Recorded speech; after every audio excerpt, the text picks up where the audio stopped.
नमस्कार, स्वागत है आपका जनता टीवी में। मैं हूं आपके साथ सचिन चौहान। चलिए बात कर लेते हैं तमाम खबरों की, लेकिन बुलेटिन की शुरुआत 4 मिनट 18 मंडल से कर लेते हैं।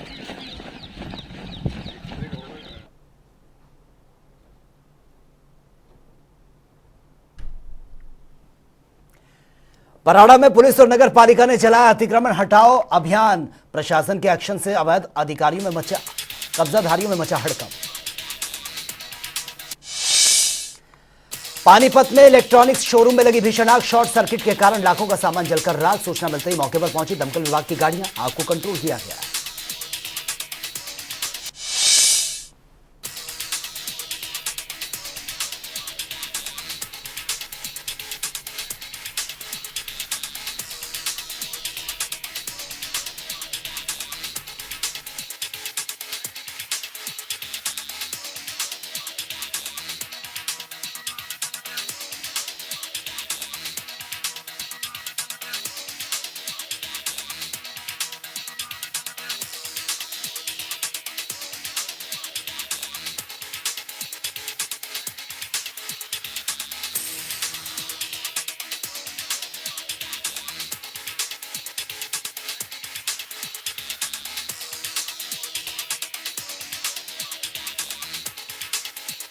छात्र और अध्यापकों के बीच मामूली बात को लेकर हुआ बवाल। पीड़ित छात्र को कॉलेज के सुरक्षा गार्ड और टीचर ने जमकर पीटा।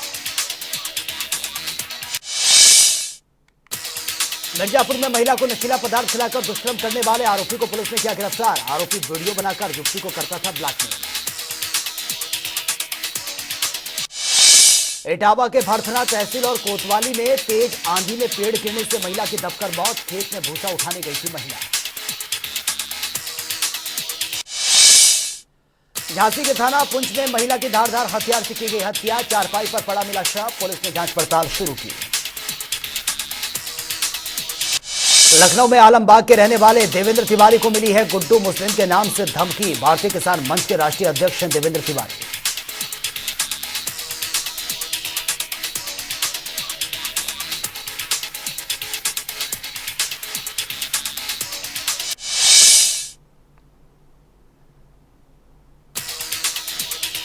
सीएम योगी को जान से मारने की मिली धमकी। आरोपी ने ऑडियो क्लिप के जरिए दी धमकी। थाना सिंबाली पुलिस ने अज्ञात युवक के खिलाफ मुकदमा दर्ज किया।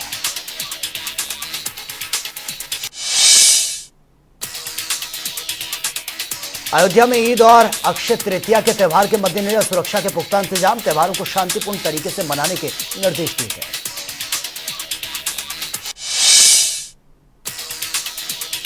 कानपुर देहात के अकबरपुर नगर पंचायत सीट पर घमासान जारी। सपा से नामांकन के बाद दीपाली को हटा प्रदेश अध्यक्ष ने बनाया वंदना निगम को प्रत्याशी। लखनऊ में आप पार्टी के मेयर प्रत्याशी अंजू भट्ट और पार्टी प्रवक्ता वैभव महेश्वरी ने की है प्रेस कॉन्फ्रेंस। कहा झाड़ू ही इस भ्रष्टाचार को खत्म कर सकता है। गाजीपुर पुलिस ने अवैध तमंचा बनाने वाली फैक्ट्री का किया भंडाफोड़। मुखबिर की सूचना पर 2 अभियुक्तों को गिरफ्तार किया गया। आजमगढ़ नगर पालिका परिषद में समाजवादी पार्टी के प्रत्याशी सरफराज आलम मंसूर ने किया नामांकन।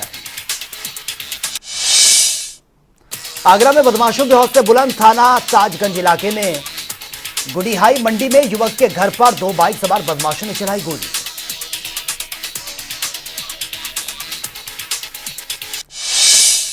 कानपुर देहात में रिश्वत लेते लेखपाल और दलाल गिरफ्तार। जमीन की पैमाइश करने के नाम पर मांगी गई थी रिश्वत।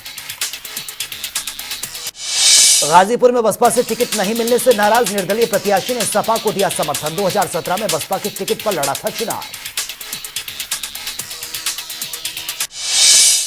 लखनऊ में रोडवेज बस से जा रहे पति पत्नी की बाइक काटकर नकदी समेत ज्वेलरी हुई चोरी। बीकेटी थाने के सीतापुर रोड बेहड़ा चौकी चौराहे की घटना। इटावा के थाना इगल क्षेत्र के कदगमा गांव में गेहूं काटने वाली थ्रेसर से कटकर युवक की दर्दनाक मौत।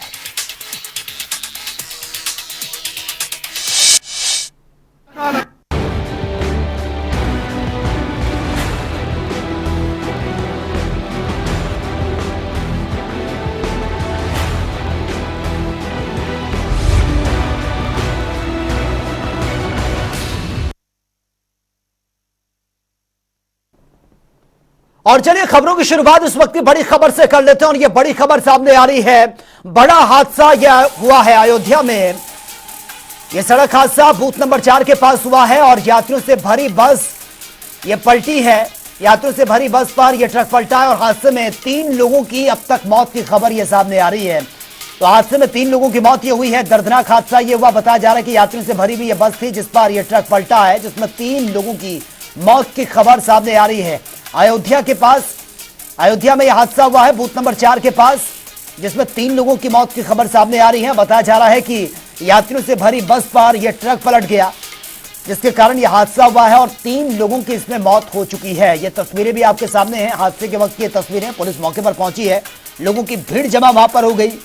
जो बस थी वो यात्रियों को लेकर जा रही थी और तभी एक ट्रक बस पर पलट गया, जिसमें 3 लोगों की मौत की खबर यह सामने आ रही है। अयोध्या में यह बड़ा सड़क हादसा हुआ है। पुलिस मौके पर पहुंची है।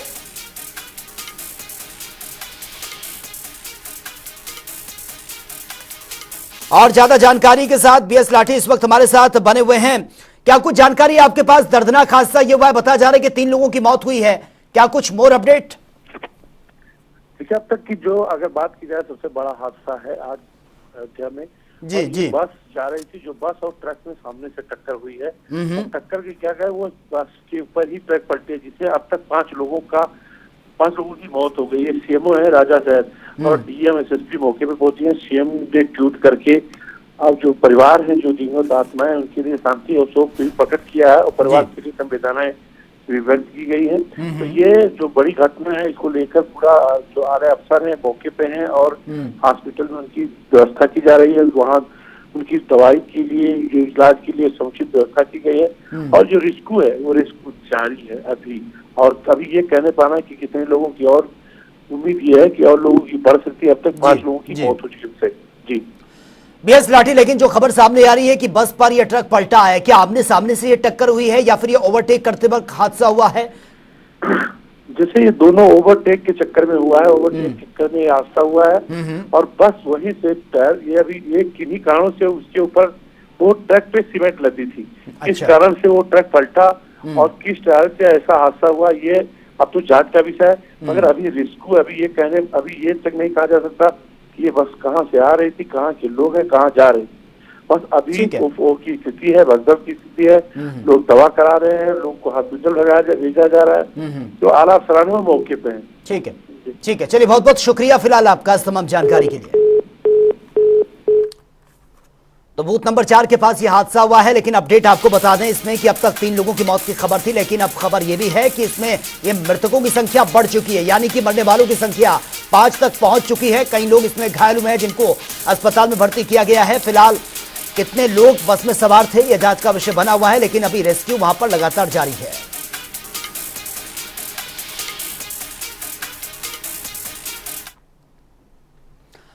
और आगरा में महापौर पद की बीजेपी प्रत्याशी हेमलता दिवाकर ने बाबा मनकामेश्वर नाथ मंदिर में विधिवत पूजा अर्चना कर जनसंपर्क अभियान की शुरुआत कर दी है। इस दौरान उन्होंने कहा कि जो काम अधूरे हैं उनको पूरा किया जाएगा। आगरा शहर के विकास के लिए नए प्रोजेक्ट के लिए प्रयास ये किए जाएंगे। उन्होंने भरोसा जताया है कि इस बार एक बार फिर से आगरा की बीजेपी प्रत्याशी को अधिक से अधिक मतों से विजय दिलाकर नगर निगम सदन में पहुंचाने का काम वो करेंगी। और वहीं बीजेपी के प्रचार अभियान की शुरुआत के दौरान केंद्रीय मंत्री एसपी सिंह बघेल ने कहा कि सिर्फ 2 चुनाव को छोड़कर हर बार बीजेपी ने जीत हासिल की है और इस बार भी बीजेपी प्रचंड जीत हासिल करेगी।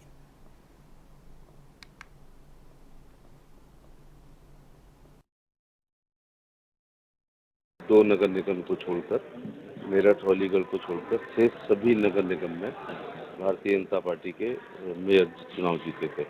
इस दौरान 5 साल में राज्य सरकार ने और 5 साल काम किए हैं और केंद्र सरकार ने भी बहुत कल्याणकारी योजनाएं की। तो इस 5 साल में भारतीय जनता पार्टी और बढ़ी है। तो मैं उम्मीद करता हूं कि जितने 17 नगर निगम हैं, भारतीय जनता पार्टी के प्रत्याशी सभी पर परचम लहराएंगे और नगर पंचायत, नगर पालिका परिषदों पर भी अधिकतम भारतीय जनता पार्टी के चेयरमैन जीतेंगे। आज बहुत खुशी की बात है कि मनकामेश्वर मंदिर जो आगरा के लिए आस्था का और विश्वास का प्रतीक है, हमारी भारतीय जनता पार्टी की मेयर के प्रत्याशी हेमलता दिवाकर जी ने सभी लोगों के साथ यहाँ पर भगवान शंकर से आशीर्वाद लेके और अपना विधिवत आज जनसंपर्क शुरू किया है। तो निश्चित तौर से मनोकामना पूरी होगी। मैं भी पहली बार जब आगरा कॉलेज आगरा ज्वाइन किया था तो उसी दिन आया था। तो ईश्वर की कृपा है कि फिर दिनों दिन आगे ही बढ़ते रहे।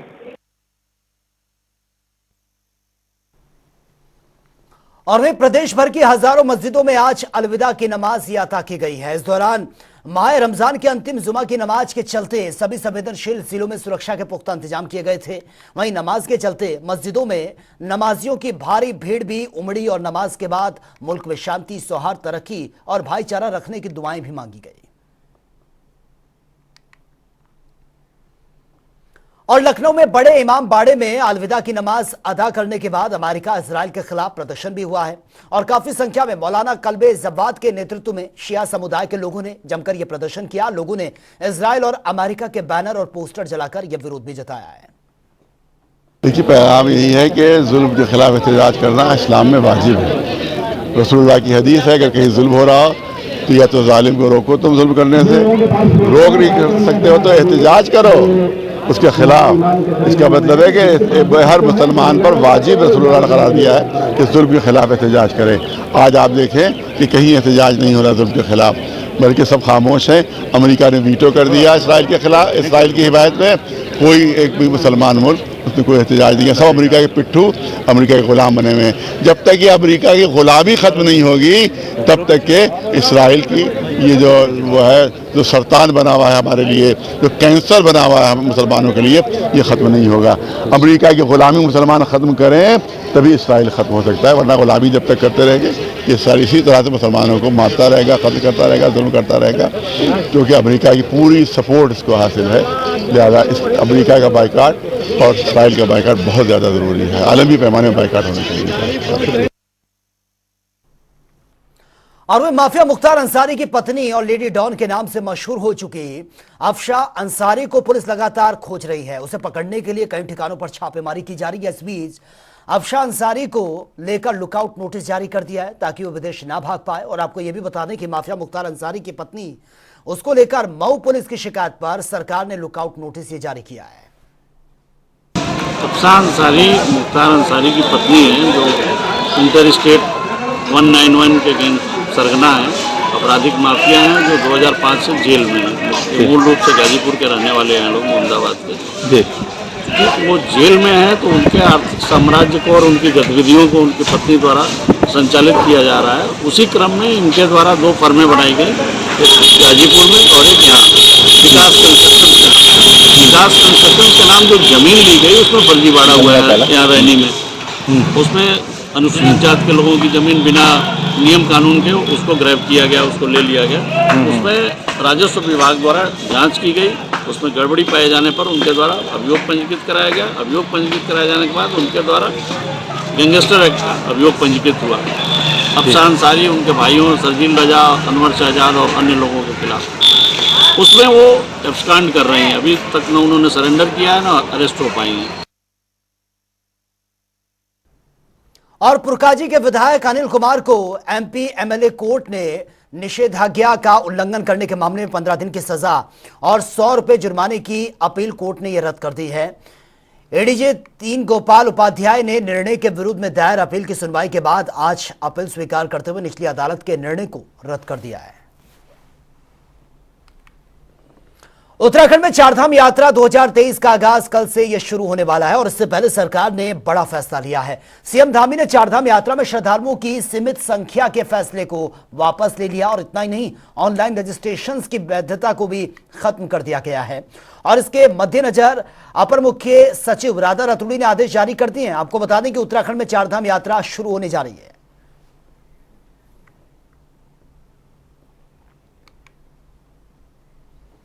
और वहीं सीएम धामी ने शुक्रवार को ऋषिकेश में चारधाम यात्रा 2023 के शुभारंभ कार्यक्रम में प्रतिभाग किया। इस अवसर पर उन्होंने चारधाम जा रहे श्रद्धालुओं का माल्यार्पण किया, उनका स्वागत किया और यात्रा के लिए श्रद्धालुओं से भरी बस को हरी झंडी दिखाकर रवाना भी किया।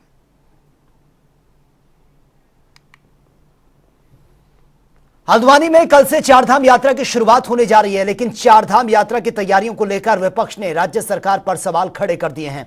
इन्हीं सवालों के घेरे में यशपाल आर्य ने भी सरकार पर सवाल खड़े कर दिए हैं, जिनमें नेता प्रतिपक्ष यशपाल आर्य ने कहा कि जिस तरह से चारधाम यात्रा की तैयारियों का वायदा सरकार कर रही है, उस हिसाब से लग रहा है कि यात्रा असुरक्षित है। इसके साथ ही उन्होंने यह भी आरोप लगाया कि सरकार केवल मीटिंग तक ही सिमट कर रह गई है।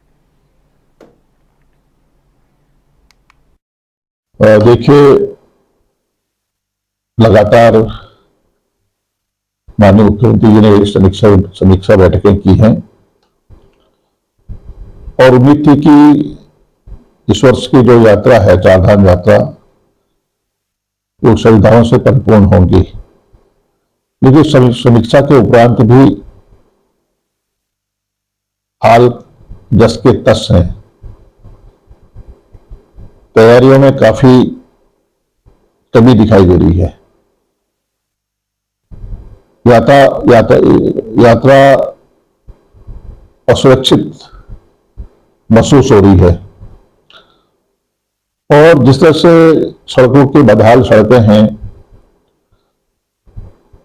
वो खतरे से खाली नहीं है। उत्तराखंड में चारधाम यात्रा का आगाज हो चुका है। सीएम पुष्कर सिंह धामी का कहना है कि उत्तराखंड सरकार ने इस संबंध में पूरी तैयारी भी कर ली है। वहीं बद्रीनाथ विधानसभा सीट से कांग्रेस के विधायक राजेंद्र भंडारी ने सरकार पर आरोप लगाते हुए कहा कि जो तैयारियां हो रही हैं वो सिर्फ कागजों में हो रही हैं। कागजी तैयारियां हो रही होगी, धरातल पे तो कुछ है नहीं। हम लोगों को तो आज तक बुलाया नहीं गया। हम समझते हैं कि वहां का मैं प्रतिनिधि हूं बद्रीनाथ का, कभी न कभी बैठकों में बुलाई जाना चाहता है कि पेयजल की क्या व्यवस्था, रहने की क्या व्यवस्था होगी। जो इन्होंने रजिस्ट्रेशन सिस्टम बना दिया है उसमें भी बड़ी दिक्कतें लोगों को आ रही है। रजिस्ट्रेशन बनाएंगे तो आधा से ज्यादा होटल जो है खाली रह जाएंगे, तो ये बड़ी दिक्कत का प्रश्न, परेशानी का प्रश्न है। देखिए, ऐसा है, विपक्ष को मैं एक ये राय देना चाहूंगी कि उत्तराखंड हमारी देवभूमि और पूरे देश और विदेश से सभी यहाँ पर चार धाम के दर्शन करने के लिए आते हैं और चार धाम से यहाँ पर लोगों का रोजगार चलता है। तो उनको इस पर टीका टिप्पणी करने की बजाय देवभूमि में आए हुए श्रद्धालुओं का स्वागत करने पर ध्यान देना चाहिए, न कि उसमें कोई कमी निकालनी चाहिए। और सरकार ने जो बीड़ा उठाया है कि हम अच्छे दर्शन की व्यवस्था करेंगे और करते चले आ रहे हैं, उसी प्रकार से उस व्यवस्था पर पूरी तरीके से खरे उतर रहे हैं, जिसके मद्देनजर पूरी तरीके से हेल्थ की सुविधाओं का इंतजाम किया गया है, वाटर ATM लगाया गया है, पूरी व्यवस्था को चुस्त दुरुस्त किया गया है, कोविड प्रोटोकॉल का भी अधिनियम पारित किया गया है, रजिस्ट्रेशन की सुविधा करी गई है और सभी यात्राओं को पूरी सुविधा के अनुसार ही दर्शन करने की व्यवस्था करी जा रही है। किसी भी प्रकार से यात्रियों को किसी भी प्रकार से असुविधा का सामना नहीं करने को मिलेगा। पहले भी अगर देखा जाए तो पिछले साल की यात्रा भी सुगम ही रही है और काफी ज्यादा श्रद्धालुओं ने दर्शन किया है, जो कि हमारे उत्तराखंड के लिए बड़े गर्व का विषय है कि इतना ज्यादा लोगों ने दर्शन करने यहाँ पर उत्तराखंड में आए हैं। उत्तराखंड के ज्वलंत मुद्दों को लेकर कांग्रेस के वरिष्ठ नेता और पूर्व मुख्यमंत्री हरीश रावत पदयात्रा करके जनता के सामने धामी सरकार की नाकामियों को उजागर करने के लिए वो लगातार पदयात्रा कर रहे हैं, जिसको लेकर बीजेपी प्रदेश प्रवक्ता नवीन ठाकुर ने हरीश रावत पर कटाक्ष किया है।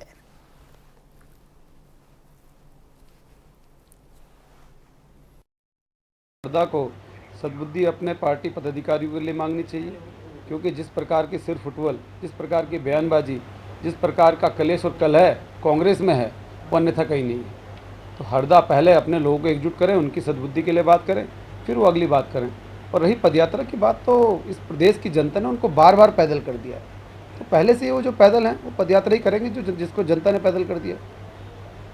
ऐसी क्या जरूरत आज पदयात्रा करने की? मैंने कहा कि हरदा इस वक्त केवल भाजपा के कारण पदयात्रा नहीं कर रहे हैं, अपने प्रदेश कांग्रेस के पदाधिकारियों के कारण भी पदयात्रा कर रहे हैं, क्योंकि वो प्रासंगिक नहीं रहेंगे, उनको अपनी ही पार्टी के लोग नहीं पूछ रहे हैं, इसलिए सुर्खियों में बने रहने के लिए हरदा इस प्रकार के प्रसंग करते रहते हैं। और रुद्रप्रयाग में 11वें ज्योतिर्लिंग बाबा केदारनाथ की उत्सव डोली गद्दी स्थल ऊखीमठ से केदारनाथ धाम के लिए रवाना हो गई है। ऊखीमठ के ओंकारेश्वर मंदिर में परंपरा अनुसार पूजा अर्चना के बाद डोली ने पहले रात्रि पड़ाव विश्वनाथ मंदिर गुप्तकाशी के लिए प्रस्थान कर लिया है। पूजा अर्चना के बाद डोली के साथ बड़ी संख्या में भक्तों की मौजूदगी में पैदल यात्रा के लिए प्रस्थान किया। निर्धारित कार्यक्रम के अनुसार उत्सव डोली 22 अप्रैल को फाटा, 23 को गौरी कुंड और 24 अप्रैल को श्री केदारनाथ धाम पहुंचेगी। 25 अप्रैल को बाबा केदार के कपाट भक्तों के लिए दर्शन के लिए खोल दिए जाएंगे। इस अवसर पर केदारनाथ के रावल भीमाशंकर लिंग सहित बड़ी संख्या में श्रद्धालु भी मौजूद रहे।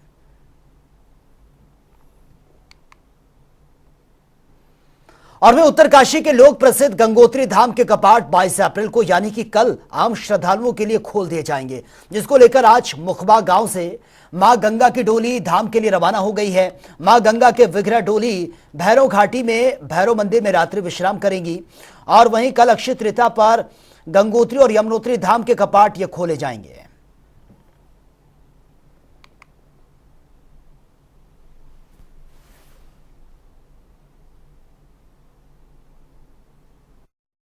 आप देख रहे हैं प्रस्थान कर चुकी है और रात्रि निवास भैरव घाटी में होगा। पूरे हर्ष उल्लास के साथ पूरी रात कल बर्फ पड़ी, उसके बाद भी इतने तीर्थयात्री इतने श्रद्धालु गंगोत्री धाम में मुखबा में यहाँ पर एकत्रित हो चुके हैं और निरंतर यहाँ पर जो हमारी जो व्यवस्था है वो हमने भैरव घाटी में पूरी कर दी है और सभी यात्री पूरी रात को वहाँ पर रहेंगे। कीर्तन भजन चलेगा और वहाँ पर लोकल लोग भी आएंगे, देवी देवता भी आएंगे यात्रियों के साथ और सबका स्वागत है। आप पधारे, बोले गंगा मैया की जय। कहते हैं गंग मिलन को जाइए तज माया अभिमान, जो जो पग आगे बढ़े कोट के जग के समान। अब ये मां भगवती गंगे की जो डोली है वो गाजे बाजे और आर्मी के बैंड के साथ यहाँ से प्रस्थान हो चुकी है और श्री गंगोत्री धाम में जो है वो भैरव घाटी में आज रात्रि का विश्राम होगा। तदोपरांत गंगोत्री में कल 12:35 पर समस्त देश विदेश के सैलानियों तीर्थयात्रियों आगंतुकों के लिए कपाट खोल दिए जाएंगे। आप सबको शुभकामनाएं। जय गंगे। उत्तराखंड में जंगली जानवरों और आम लोगों के बीच संघर्ष लगातार बढ़ता जा रहा है। ऐसी घटनाएं सबसे ज्यादा पौड़ी जिले में देखने को मिल रही हैं और कुछ दिन पहले ही पौड़ी जिले के कई जगहों में बाघों के आतंक की वजह से नाइट कर्फ्यू भी लगाया गया था। और इन्हीं बाघों के आतंक को लेकर अब वन मंत्री सुबोध उनियाल से जब पूछा गया तो उन्होंने कहा कि जैसी यह घटना हुई उसके बाद हमने वहां पर 2 डॉक्टर्स तैनात कर दिए हैं और विभाग ने वहां पर 3 डिविजन के कर्मचारी भी भेज दिए हैं, साथ ही पिंजरे भी लगाए गए हैं। आज बायोडाइवर्सिटी को बचाए रखने के लिए भी वन्य जीव का होना जरूरी है। उसी तरह से जान माल की हानि न हो, ह्यूमन वाइल्ड लाइफ कॉन्फ्लिक्ट कितना टाला जा सके ये बहुत आवश्यक है। हमने जैसे ये घटना हुई तत्काल 2 डॉक्टर्स वहाँ पर पोस्ट कर दिए, 3 डिविजन्स के कर्मचारियों को पोस्ट किया गया है वहाँ पर और साथ ही साथ पिंजड़े भेजने का काम किया ताकि अगर बाघ को पकड़ने के बाद ट्रैंकुलाइज किया जा सके। लेकिन प्रश्न ये है कर्फ्यू लगाने के पीछे कारण ये था कि इस तरह की तमाम घटनाएं उस इलाके में हुई हैं और ये घटनाएं ज़्यादातर रात को होती हैं। तो रात को अगर थोड़ा सावधानी नहीं बरती गई, हमने तमाम बार विज्ञापन भी निकाले हैं, ऐड भी कई अखबारों में आए हैं कि शाम को कम से कम बहुत ज़रूरी काम हो तो निकले, बनाने निकले। लेकिन जब वो वहाँ पर लगातार ये घटनाएं बढ़ रही थी तो इस कारण कर्फ्यू लगाना मजबूरी थी जान माल की हानि बचाने के लिए। तो फिलहाल इस बुलेटिन में मेरे साथ इतना ही, लेकिन तमाम खबरों के लिए आप बने रहिए जनता टीवी के साथ। नमस्कार।